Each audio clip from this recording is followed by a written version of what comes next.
if it wasn't for the fans, the movie would have been forgotten about years ago. If not for our fans.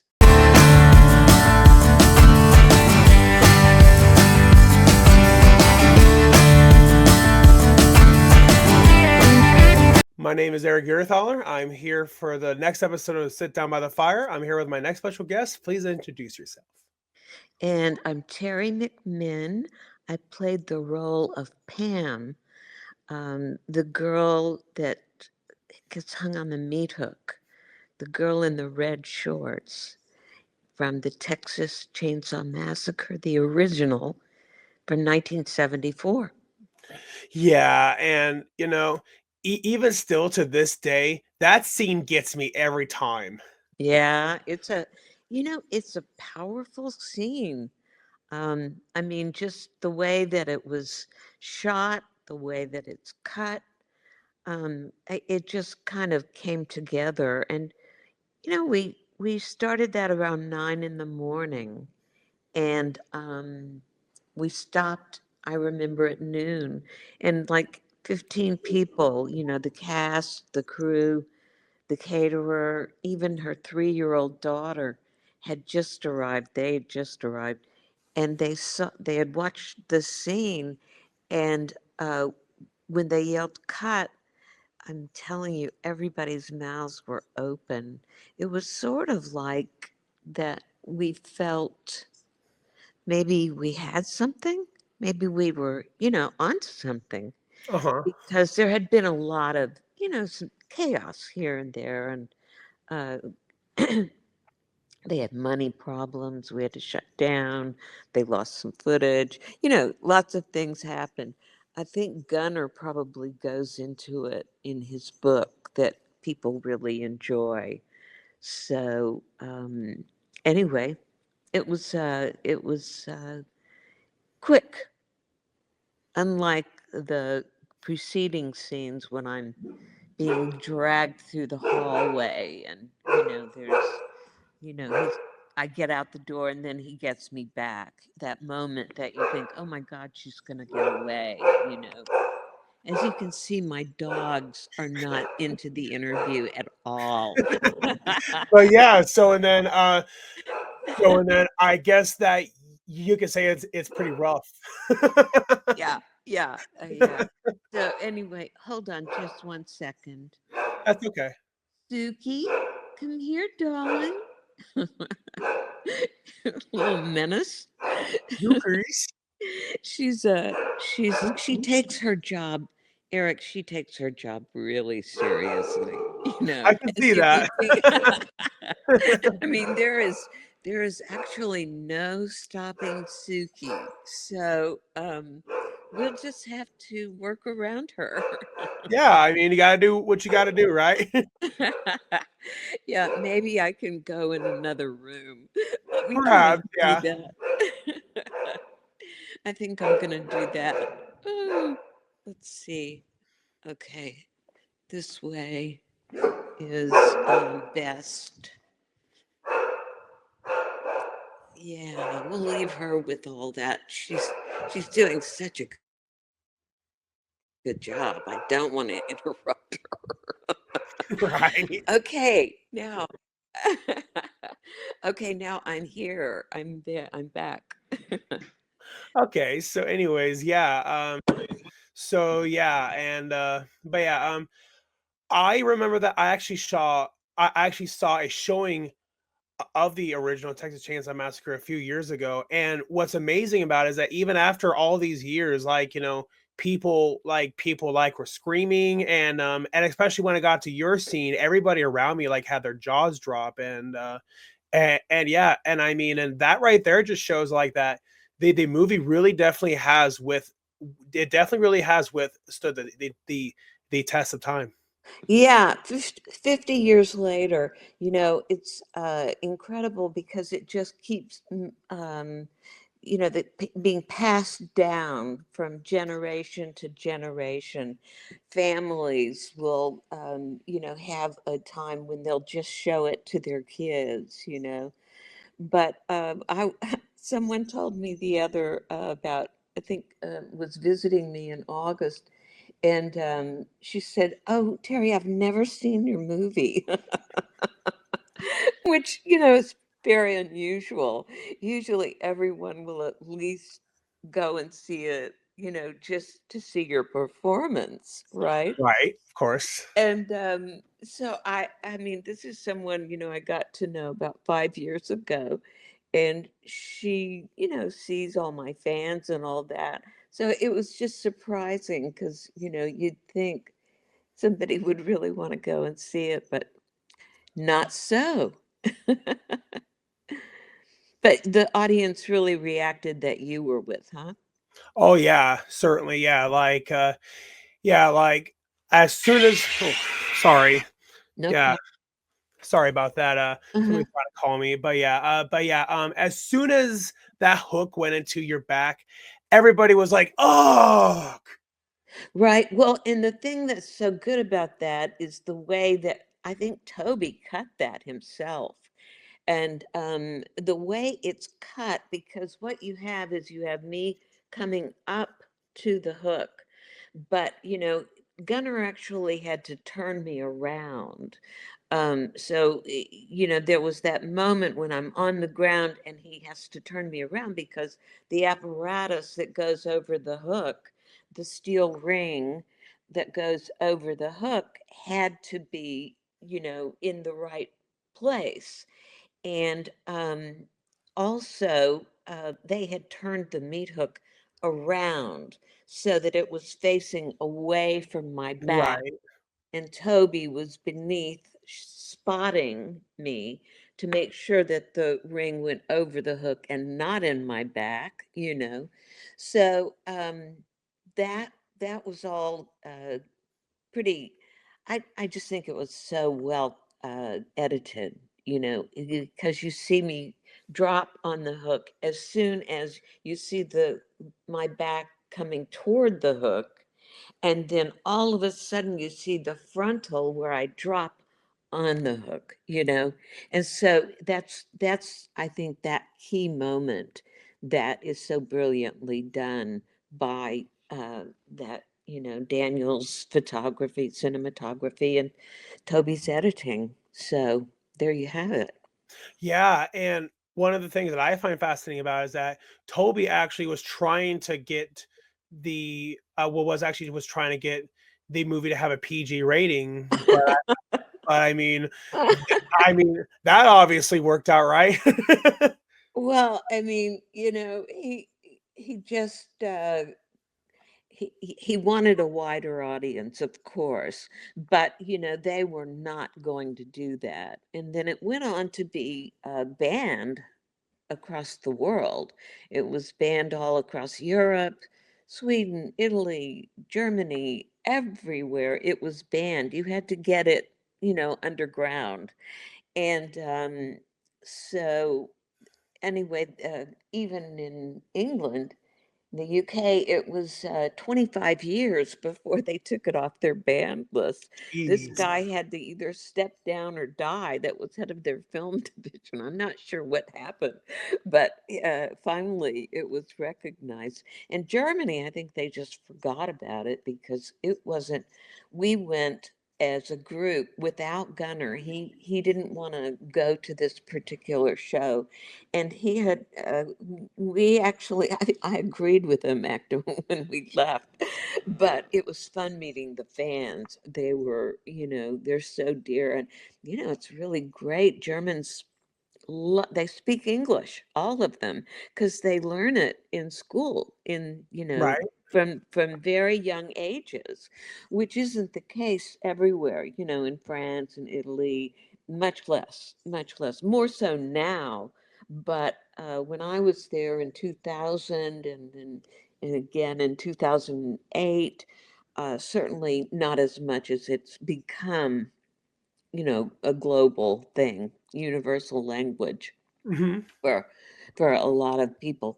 But anyway, it went on for years where it did nothing basically, um, in comparison to what it did when it came out later on video, and it was the most rented video of the 80s. But I was not out. I never came out until 35 years later in 2008. And I was supposed to come out of anonymity in 2007, but I was managing hotels on Venice Beach and I had not finished what I wanted to accomplish. And by the time I left, I'd made the owner very, very wealthy. Oh, I can So imagine.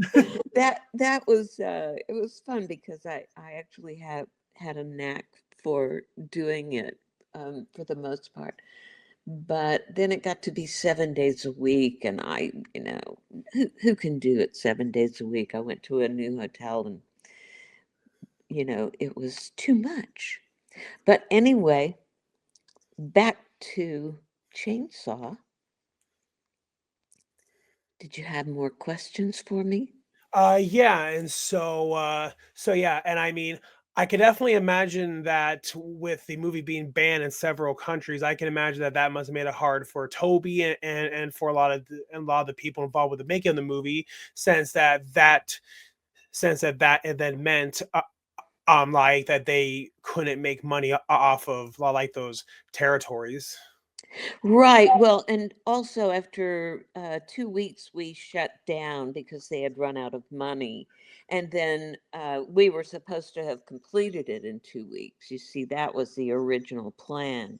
But then when they lost all the tape in an editing situation, then we just, eh, eh, they needed another 5 or 6 weeks to finish it.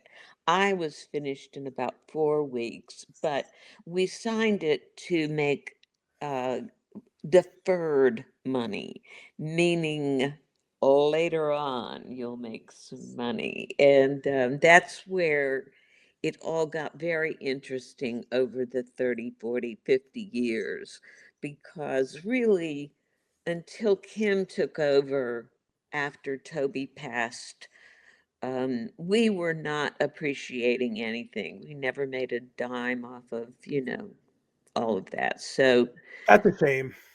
it made millions and millions and millions of dollars. That's how they have a franchise. That's how that all happened. So thank goodness for Kim Hinkle. He's just a darling, and he made up for, he brought us all together, which had never really been done. Because, wouldn't it have been something if we'd all come back together when it became the cult classic and did just some other things, with the original? Right, yeah, definitely. And yeah, and it's crazy to imagine that it's been this long ever since Toby passed. It's been like what 11 years ever since Marilyn Burns passed away, and then Gunner, and 2 years later, he passed in 16. And yeah. yeah, so it was tough losing them. And but anyway, the rest of us that are left, there's, Ed Neal and Bill Vale and Ed Gwynn, the guy that kills, that saves Sally with the truck driver. Uh-huh. He is such a favorite with fans. And also Alan, who drove the van, is very active. And John Awesome. Dugan is a card carrying favorite of, he's just beloved by everyone. So it's really been fun. I came out really, as of right now, as of March 8th, it would be 17 years since I came out to my first convention. Gunner used to come to my flower shop home in the 80s, 90s, I'm sorry, in the 90s, and he'd get me to sign 8 by 10 pictures, Pam pictures, so that he could sell them at the shows. So he was always out there, it became his life. He loved it. But he never would go on social media. I don't know if you remember that. I do not know. Yeah, no, never, never refused. And just recently, as of November, around the 10th, I actually went off social media. And I've really enjoyed it. I've tuned out news entirely. I had an addiction to the news and all these things. And I just said, okay, that's it. I'm going to do this. And it's been a journey. And I gotta tell you, Eric, I love it. Yeah, You oh, know? I can imagine so, and yeah, and I mean, of course, everybody certainly does need to have that. I mean, everybody needs to have that time for themselves. Well, and the thing is, that I miss my life. And I used to spend hours putting together, like if you go on my Facebook page, the original, I've made it public. After a certain point, I just made most everything public because I figuring out who's who and what's what and you know taking on friends. I'd rather just make most, like 90% of my stuff is public, like my childhood albums, my history out. But I've done, oh man, what, 30, 40,000 posts in the 17 years.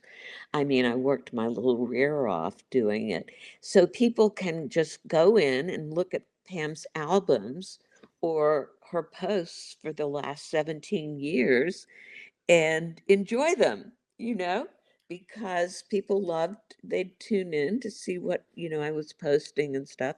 And then in 2013, I made Pam get her very own page, so that has another like 40 albums. Like I would have all the people's selfies with me together with them, and I would post them. They would send them to me and I'd post them. And so people can enjoy Pam's, albums. And Instagram, I have over 1,500 posts since I joined a few years ago. And so I don't know if have you read any of my stories? Uh, I read a I read a few of them here and there. Yeah. So anyway, people want to know how the meat hook scene was shot, how Gunnar and I met, how, what happened on the set, blah, blah, blah, blah. So that's what I've been doing on Instagram. So, and you can't write more than a certain number of words on Instagram. Yep. So what I do is I just post the link to Facebook or to Tumblr where they can go and read the entire stories. Because I also wrote stories, Pam Lives, and I sold about 100 copies. I'm out. I didn't get more reprinted, but people went crazy over them. They loved them. They said, "Why aren't you writing the movies, Terry?" So I guess with that in mind, have you ever thought about potentially writing wildlife for like a next sequel to Texas Chainsaw Massacre? Well, I did write, and they looked at them, but they want more. I don't know what they want, but anyway, I that was the reason I wrote Pam Lives. So you can read them for yourself and get them. I mean, part two was my very favorite. There are three stories that I wrote. And part two, after everyone went wild over part one, I went, okay, that's it. So basically, you find out how Pam managed to survive, and they're quite compelling. And I'll figure out a way to post so people can go and read them. But for right now, they can just go through my posts and enjoy them because a lot of them on Instagram have quotes that, we can all relate to. Oh yeah, certainly Hmm. so. And yeah, and so you were saying like that your first convention was in 2008. And so what exactly got the ball rolling there? Okay, so Gunnar had told me the previous year, that that I should come out because fans really wanted to meet me. And I was, like I said, I wasn't finished at this boutique hotel on Venice Beach that I'd been, managing for a few years. and I was getting it, just a lot of fine tuning going on and making buku's bucks and stuff. And so I said I would come out, and then I went to meet this wonderful fellow, Michael Felcher, and he was doing an interview with me for Dark Skies that would be with the 2007 release. And as I was walking down to meet him at the beach, because I lived right at the beach, we went to the Sidewalk Cafe, the infamous Sidewalk Cafe. And as I'm sitting there, I could just feel I was going to break down crying. I said, Michael, I'm not ready. I'm just not ready to come out, because losing your anonymity is it's quite a personal thing. Oh, it is, yeah. I enjoyed my anonymity, I enjoyed my privacy. And so anyway, he understood. He was so kind about it. He totally understood. And so I had another year to get some things out of the way.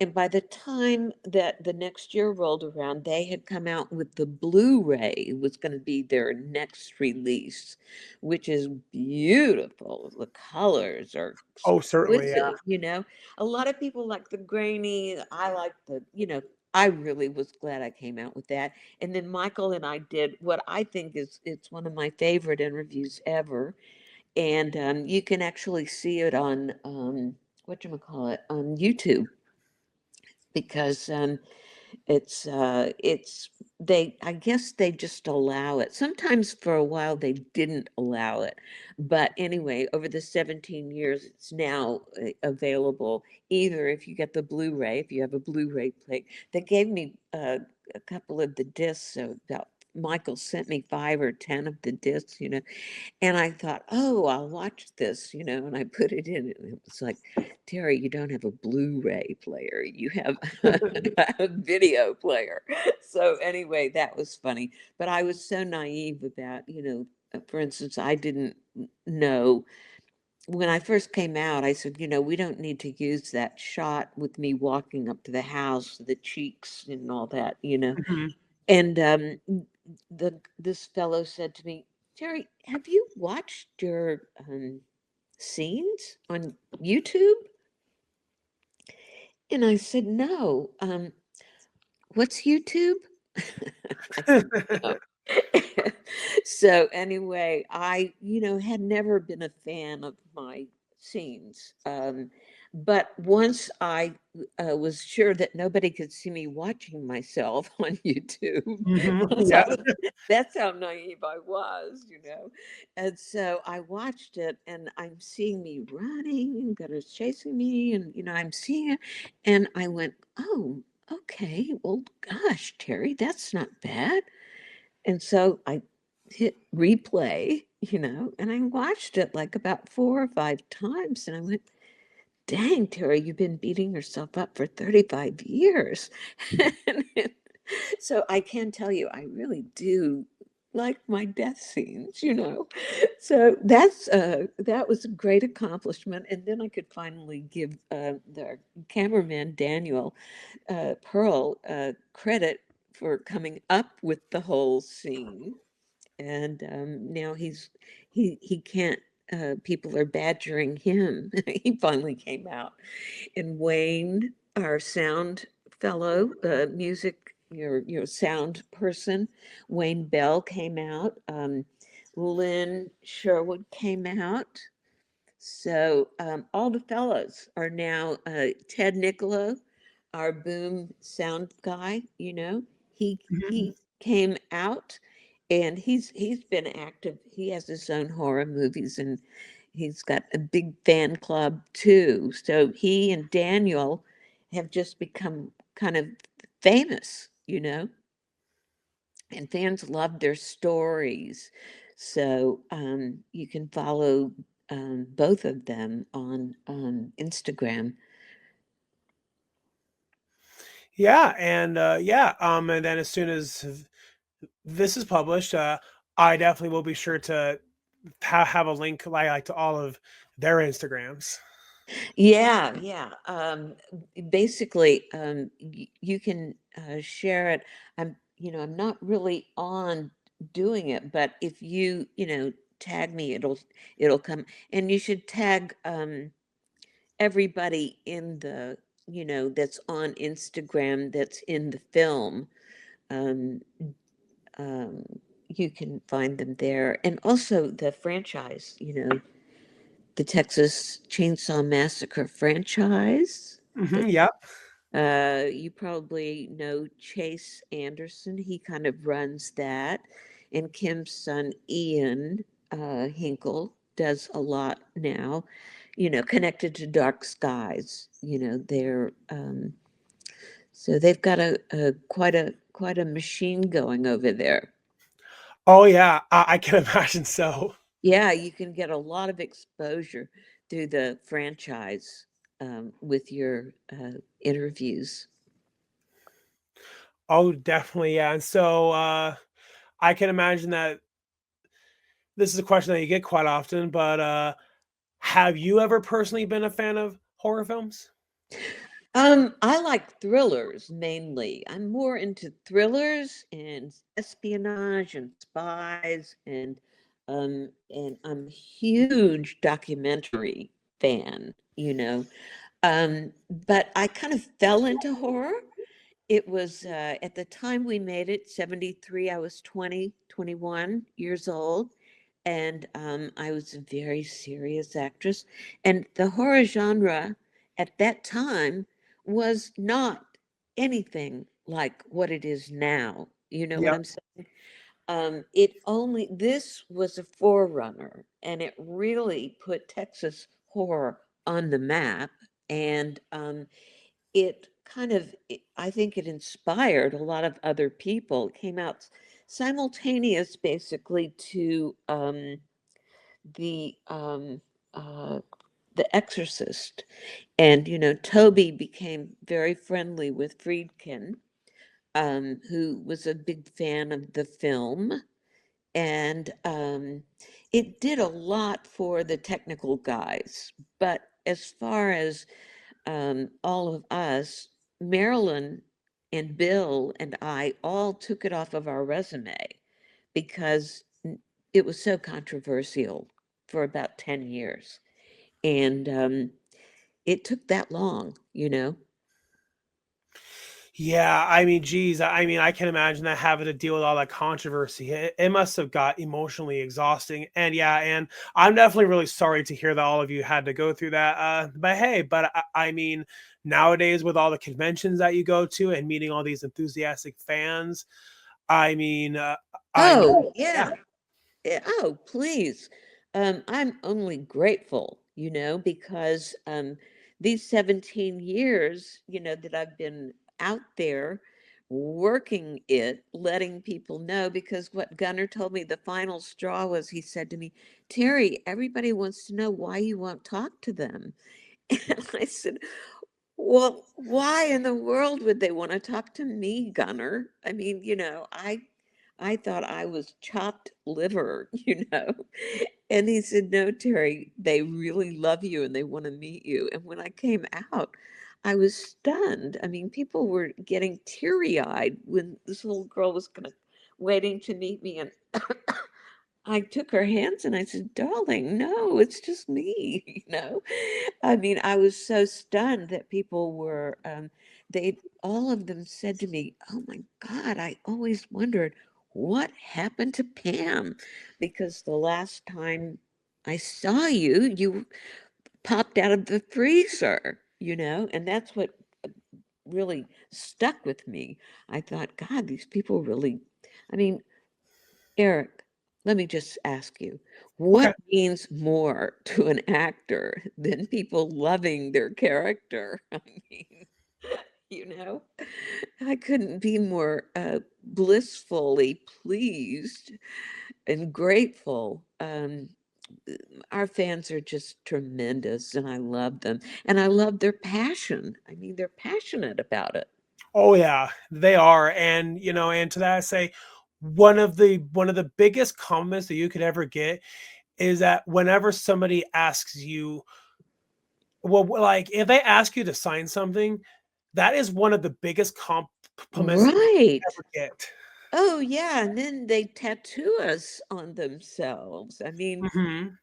it's just been a joyful time, giddy fun a lot of the time. Marilyn and I had hung out every time we'd go to a show. We'd be on the phone for 2 or 3 hours. What are you going to wear? I don't know.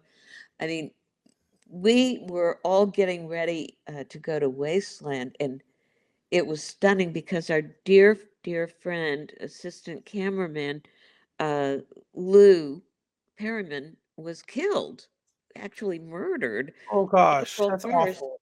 And I had just talked to him for the first time in 35 years on the phone the day before. And we were on the phone. He called me, and it was a couple of hours. Marilyn had said, can I give Lou your number? And I said, of course. And I mean, we had the most fun giggling about all the success of it, you know? And I was waiting to meet him. So that was a very bittersweet experience to lose Lou, because he was just what he would have given this fellow the shirt off his back, you know, just a kind, wonderful, giving person, and a great sense of humor. So anyway, it's just been a joyful ride.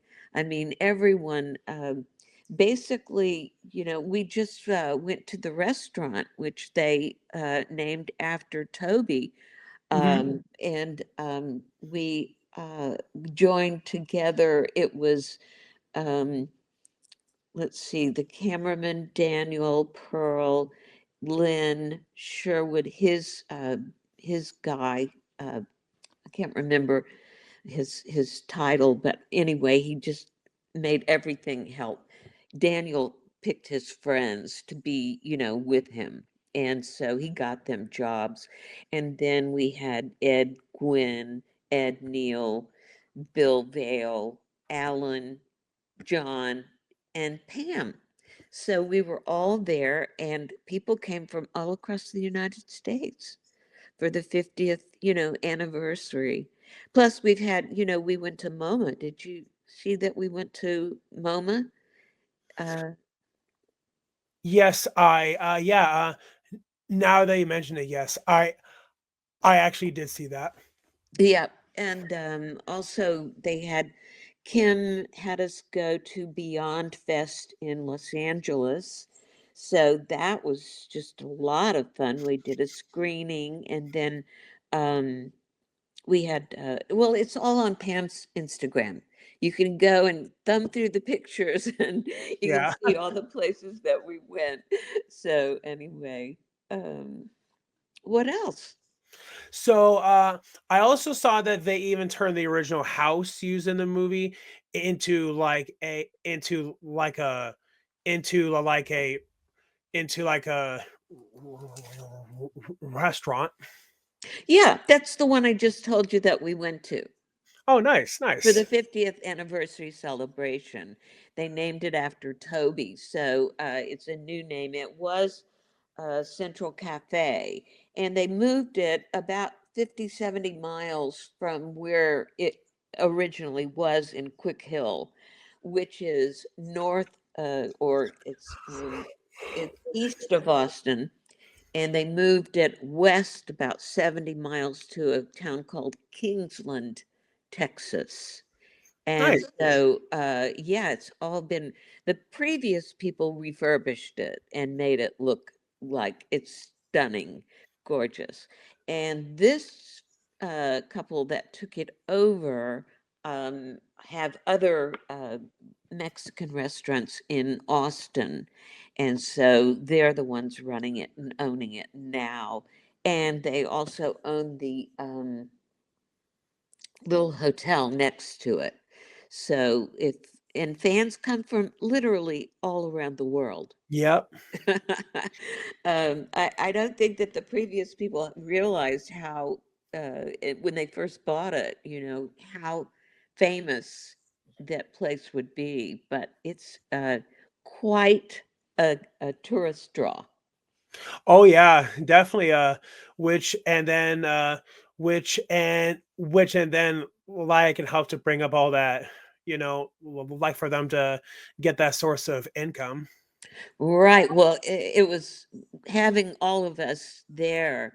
The fellow that runs it now was quite overwhelmed at how many people we brought in. I know I promoted at least 30 different times between all the internet things I was running, and so we brought in buku's people. Nice. And Yeah.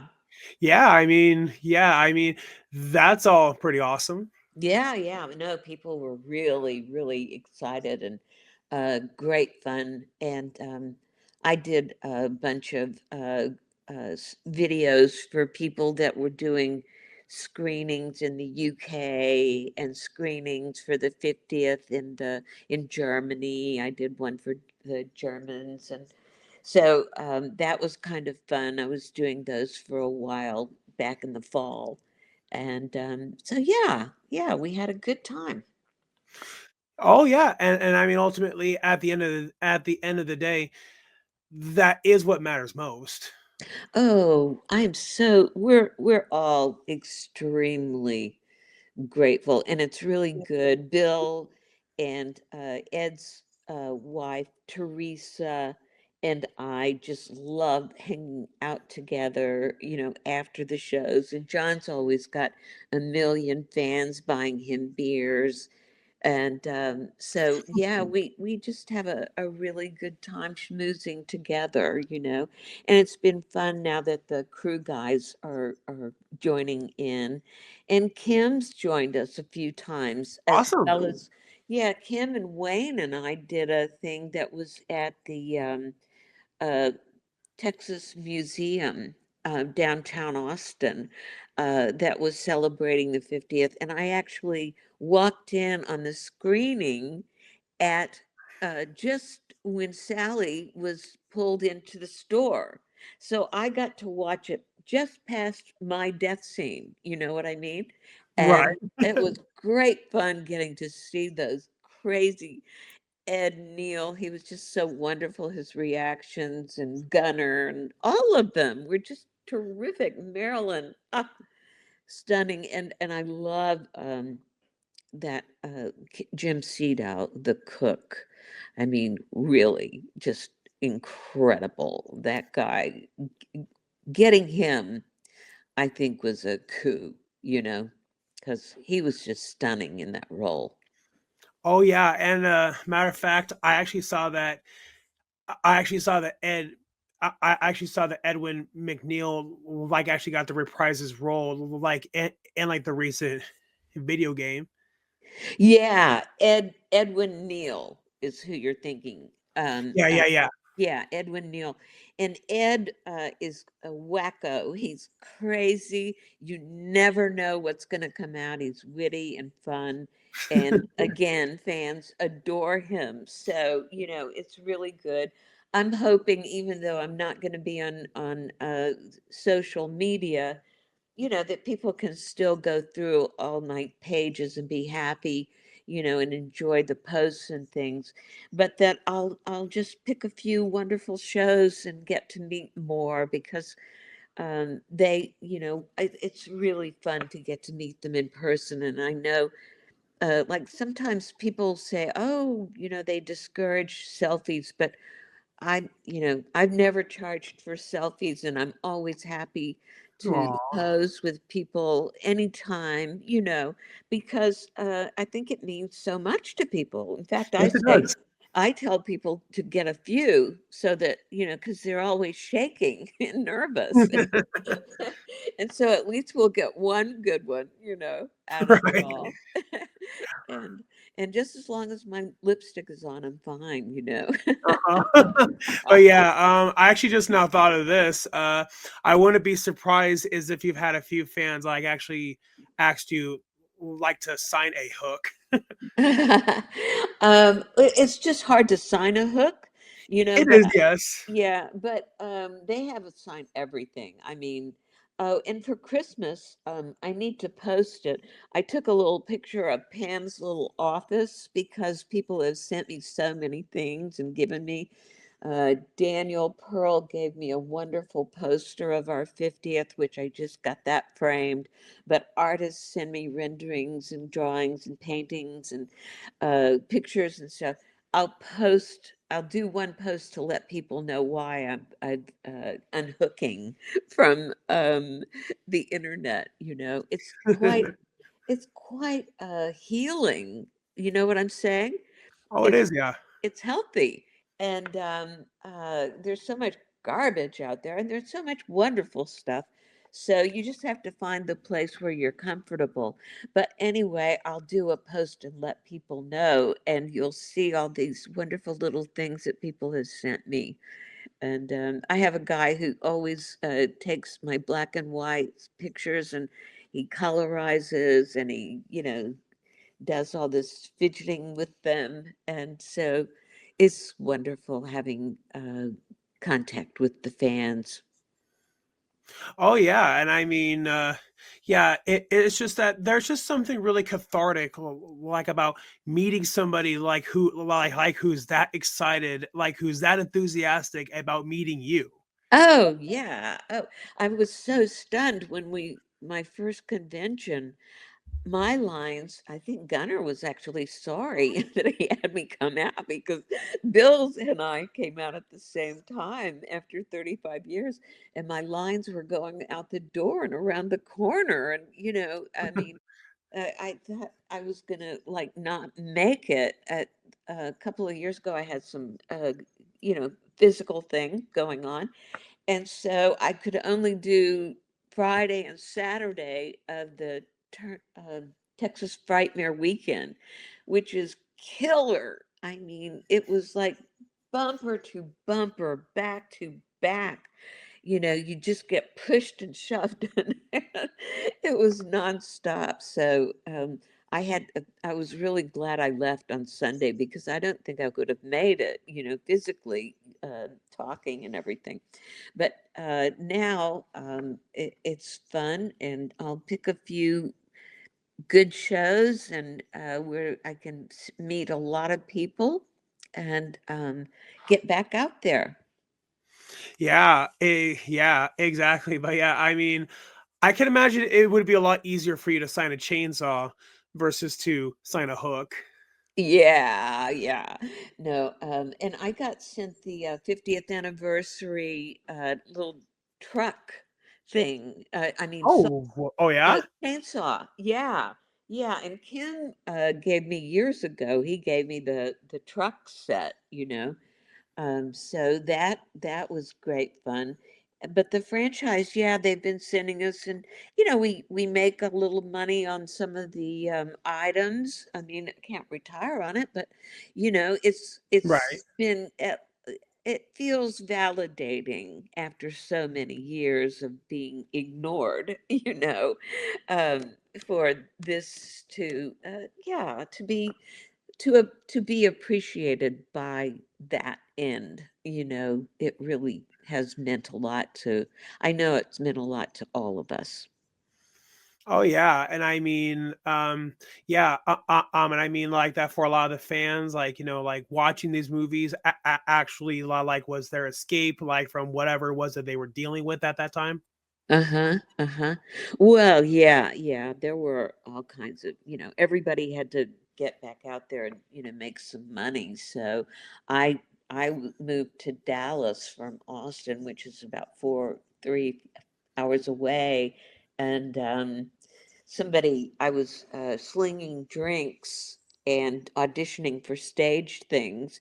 And a bartender said to me, Terry, didn't you tell me you did some horror movie in Austin last summer? And I said, yeah, I need two scotch and sodas and two gin and tonics. And he said, Terry, you're in all the commercials. It's out. And I said, no, no, I was the second female lead. That's the other girl, Marilyn. No, hey, I need my drinks. And so I went and delivered my drinks and I came back. He said, Terry, it's you. You're in all the trailers. And I was That like, is awesome. oh my God, that's just incredible. I had no idea that it would even come out of the can. And literally back then it was a can that came out, Well, that's pre-digital. funny. That's funny, yeah, and I mean, I can imagine that you, at that time, while being on set for TCM, you probably had no idea why, like, that it would become what it is now, entire franchise and video games and action figures, and I mean, heck, they're they're even having action figures made out of your character, and I mean, like, for a lot of people, I can imagine that that would be a lot of people's dream is to have an action figure made out of them. Yes, I have. In fact, I took a picture of one that was given to me, and it's on Instagram, so Okay. everybody can see it. But also, there is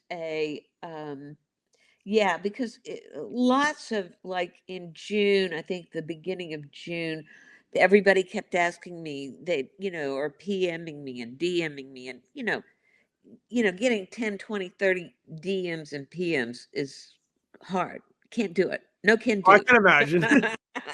No can do, folks. No can do. And people don't really understand that. You think you get a lot of messages when you're just, anonymous or, a private person. But when you are in a famous cult horror classic, you know, it's really different. And so I don't think, in fact, I think the person that told me that they had never seen my movie, who's a friend, I don't think they have any clue how many messages and DMs and PMs I get bombarded with. Yeah. So it's so funny. In fact, when I realized that, every day somebody wanted something else, from me and wanted to know that, I realized that I was dreading going online, you know. Right. So now I don't feel chained to anything, and I can read, and I watched probably 50 documentaries and movies. YouTube is a wealth of history, you Oh, know. it is. I love it. I love it. I'm addicted to YouTube now because once you kind of get away from all that newsy, garbage, then you can actually have a life of your own. Uh-huh. Yeah, and I mean, you actually can be really surprised by a lot of the things that you can find off of YouTube. Yeah, well, and also, if I want to watch any news, I can watch all the comedians because they're great. They give it to Uh-huh. you. So that's a good way to keep your blood pressure down. It is, yes, it is, and so, with that in mind about comedians, this Hmm. is probably a question that I'm not sure if you get quite often. Who are some of your favorite comedians? Oh, I love Jimmy Kimmel. Oh, And yes. He's there great. is this guy, Barsteak or something. He just says things kind of like Ricky Gervais, that you're incredulous, you can't believe that they're saying what they're saying. But the way that they put the slant on it that's so dark is hysterical. How Ricky Gervais will like add something like, oh, yeah, what did he get? Oh, he got cancer, or something. Ooh, And, but I mean, it's so, I like that edgy comedy. I love Jerry Seinfeld. I love, who else? Oh, oh, Seth. I love Seth Meyers. I think he's uh-huh, yes. brilliant. He can be brilliant, with his stuff. But and I can listen to Gervais like a lot. And you know who else is fun to watch? Ooh, The Graham Graham Norton, the UK uh-huh. guy. Yeah, yeah, yeah, him, yeah. Oh God, that guy he's got great shows, and he gets top people on that, and he has them relaxed. They can have a drink and they all just sit and kind of spill their stories. And then he gets the people that are the common people that come and sit in the red chair, and he flips the red chair if he gets bored with their stories.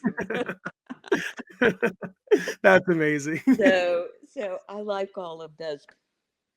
Oh yeah, certainly. But yeah, so if you had to give advice to anybody who wants to pursue the industry of entertainment, what is some advice that you would give? Well, I would say that, I'm glad I did what I did. I studied with in theater, and it was wonderful learning from, those experiences, and you meet such fun people. So I would say get with somebody who, just go out and do. In other words, if somebody is hiring, like I could have gone into doing behind the scenes work, So Uh-huh. I would just say for people to go and study and find out exactly take film classes, understand film. I mean, right now I would love to go take some film classes, and I've thought of doing one of those on the master classes, just for the fun of it. Oh yeah, and and one of the convenient parts about the internet is that knowing that for a lot of them, you don't have to do it in person. I mean, you can do a lot of it online now. Yeah, I mean, just imagine we used to spend hours of our time writing out envelopes and addresses and mailing the pictures and resumes out. I mean, now you can send it, you know, you can send a video out. You can do a video of Yep. your home. So the difference in what happened with me and what happens for other, I think that's for I think take Meryl Streep's master class. That's where you find out about acting. When I saw Meryl Streep in Sophie's Choice. Well, when I saw her in her first film that I had seen with Dustin Hoffman, Kramer versus Kramer, Uh-huh. I went, oh my God. And then when I saw her in Out of Africa, I said, my God, this woman is just incredible. So I felt, although I had my moment, and I'm so grateful I did, what ended up coming out on film, I can only thank the director and Kim and Daniel and the crew and my fellow actors.